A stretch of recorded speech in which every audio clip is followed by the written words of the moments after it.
ಪಿತನ ಸುತನ ಮತ್ತು ಪವಿತ್ರಾತ್ಮರ ನಾಮದಲ್ಲಿ ಆಮೇನ್. ಯೇಸುವೆ ಸ್ತೋತ್ರ, ಯೇಸುವೆ ವಂದನೆ, ಯೇಸುವೆ ಆರಾಧನೆ. ಪ್ರಭು ಯೇಸುವೆ, ಬೆಳಗಿನಿಂದ ಈ ಸಂಜೆಯ ಹೊತ್ತಿನವರೆಗೆ ನೀವು ನಮ್ಮನ್ನು ಕಾದು ಸಂರಕ್ಷಿಸಿದ್ದಕ್ಕಾಗಿ, ನಮ್ಮೆಲ್ಲ ಕೆಲಸ ಕಾರ್ಯಗಳನ್ನು, ನಮ್ಮ ಕುಟುಂಬದ ಸದಸ್ಯರನ್ನು ಆಶೀರ್ವದಿಸಿದ್ದಕ್ಕಾಗಿ, ರಕ್ಷಿಸಿ ಕಾಪಾಡಿದ್ದಕ್ಕಾಗಿ ನಿಮ್ಮನ್ನು ವಂದಿಸಿ ಸ್ತುತಿಸಿ ಆರಾಧಿಸುತ್ತೇವೆ ಪ್ರಭುವೇ. ಪ್ರೇರೆ ಬನ್ನಿ, ಪ್ರಭು ಯೇಸು ಮಾಡಿದ ಇನ್ನೊಂದು ಅದ್ಭುತವನ್ನು ಇಂದು ಧ್ಯಾನಿಸೋಣ. ಮತ್ತಾಯರ ಶುಭ ಸಂದೇಶ ಅಧ್ಯಾಯ 8 ವಾಕ್ಯಗಳು 5ರಿಂದ 13ರವರೆಗೆ. ಪ್ರಭು ಯೇಸು ಕಫೆರ್ನೌಮ್ ಎಂಬ ಊರಿಗೆ ಬಂದಾಗ ಅಲ್ಲಿದ್ದ ರೋಮನ್ ಶತಾಧಿಪತಿಯೊಬ್ಬ ಯೇಸು ಸ್ವಾಮಿಯ ಬಳಿಗೆ ಬಂದು ಪಾರ್ಶ್ವವಾಯು ಪೀಡಿತ ತನ್ನ ಸೇವಕನನ್ನು ಗುಣಪಡಿಸಬೇಕೆಂದು ಬಹಳವಾಗಿ ನಮ್ರತೆಯಿಂದ ವಿನಂತಿಸುತ್ತಾನೆ. ಕೂಡಲೇ ಪ್ರಭು ಯೇಸು ಆತನಿಗೆ ನುಡಿಯುತ್ತಾರೆ, ಹೋಗೋಣ, ನಿನ್ನ ಮನೆಗೆ ಬಂದು ನಾನು ಆತನನ್ನು ಗುಣಪಡಿಸುತ್ತೇನೆ. ತಕ್ಷಣ ಶತಾಧಿಪತಿ ಪ್ರಭುವಿಗೆ ನುಡಿಯುತ್ತಾನೆ, ಪ್ರಭುವೇ, ತಾವು ನನ್ನ ಮನೆಗೆ ಬರುವಷ್ಟು ಯೋಗ್ಯತೆ ನನಗಿಲ್ಲ. ತಾವು ಒಂದೇ ಒಂದು ಮಾತನ್ನು ಹೇಳಿದರೆ ಸಾಕು, ನನ್ನ ಸೇವಕ ಸ್ವಸ್ಥನಾಗುವನು.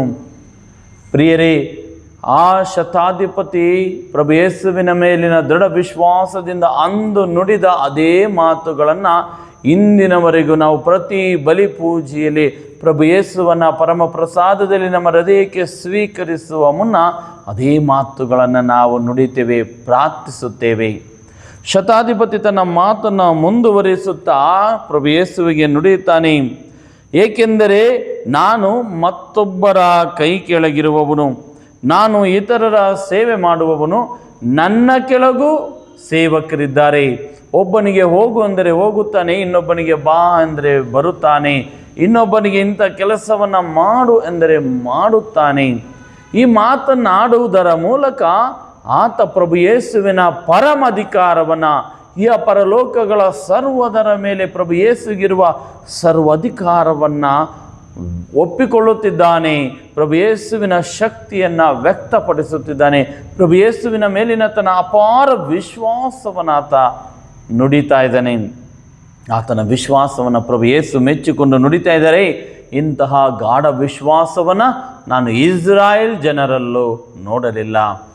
ತದನಂತರ ಯೇಸು ಶತಾಧಿಪತಿಯನ್ನು ನೋಡಿ ನುಡಿತಾರೆ, ಇನ್ನು ನೆಮ್ಮದಿಯಿಂದ ಮನೆಗೆ ಹೋಗು, ನೀನು ವಿಶ್ವಾಸಿಸಿದಂತೆಯೇ ಆಗುವುದು. ಅದೇ ಕ್ಷಣ ಆ ಸೇವಕ ಗುಣವಾಗುತ್ತಾನೆ. ಹೌದು ಪ್ರಿಯರೇ, ಪ್ರಭು ಯೇಸುವಿಗೆ ಅಸಾಧ್ಯವಾದುದು ಯಾವುದೂ ಇಲ್ಲ.